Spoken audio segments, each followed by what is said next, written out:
How to stake on Kamino. Hello everyone, welcome to our channel. Let's see how we can do it. So after you claim your KMNO token, you can just simply find this option of stake KMNO and you would be able to stake it up. Now in case if you have closed it up, now how do we find it? For that, just simply select this option of KMNO at the top of Kamino Finance official website, in case if you are not aware of this website, and I will be providing the official link in the description so you can simply open it up. After that, just connect your wallet, then click on KMNO and click on this option of stake KMNO.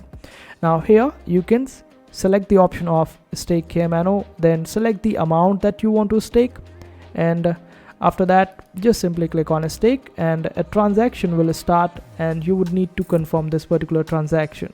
So confirm this transaction, and after that you need to wait while your transaction is being processed, and after waiting just for a few seconds you would be able to stake your KMNO, and this is how you do it.